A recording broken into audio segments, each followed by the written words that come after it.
ప్రకాశం జిల్లాలో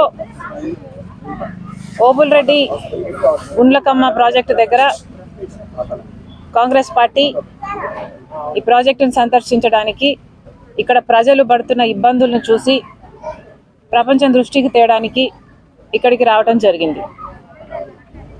ఈ ప్రాజెక్టు రాజశేఖర రెడ్డి గారు జలయజ్ఞంలో భాగంగా తలంచిన ప్రాజెక్టు. రాజశేఖర రెడ్డి గారు ముఖ్యమంత్రిగా ఉన్న రోజుల్లోనే ఈ ప్రాజెక్టును 750 కోట్లు పెట్టి పూర్తి చేయడం కూడా జరిగింది.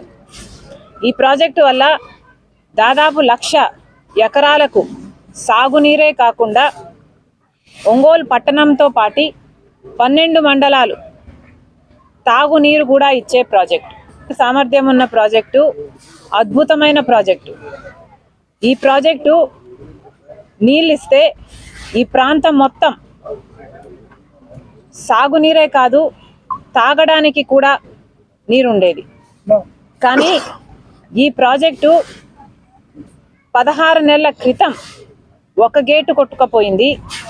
3 నెలల క్రితం ఇంకొక గేటు కూడా కొట్టుకుపోయింది.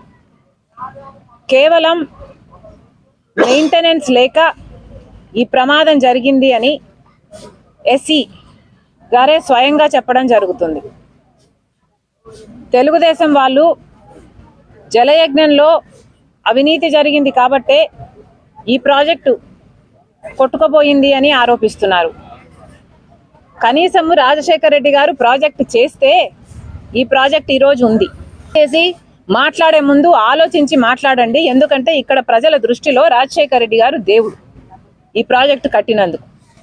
ఇక గత 5 సంవత్సరాలుగా ఈ ప్రాజెక్టు మెయింటెనెన్స్ చేస్తున్నా ఈరోజు ఈ ప్రమాదం వచ్చేదే కాదు. జగనన్న గారు గత 5 సంవత్సరాలుగా ముఖ్యమంత్రిగా ఉన్నారు. జగనన్న గారు రాజశేఖర రెడ్డి గారి ఆశయాలను నిలబెడుతున్నాను అంటున్నారు. కానీ సమాధానం చెప్పాల్సిన విషయం ఏమిటంటే రాజశేఖర రెడ్డి గారు 750 కోట్లు పెట్టి ఈ ప్రాజెక్టును కడితే మీరు కనీసం సంవత్సరానికో లేకపోతే 2-3 సంవత్సరాలకు ఒకసారో 2 కోట్లో 4 కోట్లో రిలీజ్ చేసిన ఈ మెయింటెనెన్స్ పనులు జరుగుతాయి. కానీ రాజశేఖర రెడ్డి గారు 700 కోట్లు పెట్టి ప్రాజెక్టు కడితే మీకు కనీసం ప్రాజెక్టు మెయింటైన్ చేసే ఇంగితం కూడా లేదు అంటే మరి మీరు రాజశేఖర రెడ్డి గారి ఆశయాలను ఎలా నిలబెడుతున్నారో వైసీపీ నాయకులు సమాధానం చెప్పాలి. రాజశేఖర రెడ్డి గారు ఎంతో చిత్తశుద్ధిగా జలయజ్ఞం తలపెడితే ఈ ప్రాజెక్టు సాధ్యమైంది. 1,00,000 ఎకరాలకు నీళ్ళు ఇస్తున్నది. ఒంగోలు పట్టణంతో సహా చుట్టుపక్కల మండలాలకు తాగునీరు కూడా ఇస్తున్నది. మీ పుణ్యమా అని ఈరోజు ఇంతమంది మంత్రులు, ఎమ్మెల్యేలు వీళ్ళందరూ ఉన్నారు ఇక్కడ. సంబంధిత మంత్రి అయితే సంక్రాంతి డాన్సులు చేస్తాడంట తప్ప పని చేయడట. ఇక్కడ ఏ మాత్రం మెయింటెనెన్స్ ఉన్నా ఈ ప్రమాదం జరుగుండేది కాదు. ఈరోజు ఒంగోలు పట్టణం సైతం మంచినీళ్లు రావటం లేదు.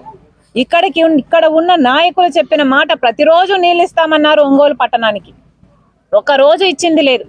ఈరోజు కనీసం 2-3 రోజులకు ఒకసారి కూడా నీళ్లు రావట్లేదు తాగడానికి. నేను చెప్తున్నది తాగే నీళ్ళు, మంచి నీళ్ళ కోసం కూడా ఇక్కట్లు పడుతున్నారు. మరి ఈ పాపం అంతా వైసీపీది కాదా? ముఖ్యమంత్రి గారిది కాదా? వైసీపీ సమాధానం చెప్పాలి. రాజశేఖర రెడ్డి గారి ఆశయాలను కోసం మేము నిలబడ్డాము. రాజశేఖర రెడ్డి గారి సంక్షేమ పాలనే మేము అందిస్తున్నామని చెప్పుకుంటున్న మీరు కనీసం రాజశేఖర రెడ్డి గారు కట్టిన ప్రాజెక్టును మెయింటెనెన్స్ కూడా మీరు చేయకపోతే మీరు ఎలా వారసులు అవుతారు? మీరు ఎలా రాజశేఖర రెడ్డి గారి ఆశయాలు నిలబెడతారో మాకైతే అర్థం కావటం లేదు. ఇప్పటికైనా వెంటనే ఏదైనా చేయకపోతే ఈ ప్రాజెక్టు మొత్తము కూలిపోయే ప్రమాదం ఉందని ఎస్సీ గారు ఎప్పటి నుంచో మేము 2020 నుంచి అడుగుతున్నాము. మరమ్మతులు చేయాల్సిన అవసరం ఉంది అని ప్రతి సంవత్సరము అడుగుతున్నాము. కానీ ప్రభుత్వం పట్టించుకోవట్లేదు అంటున్నారు.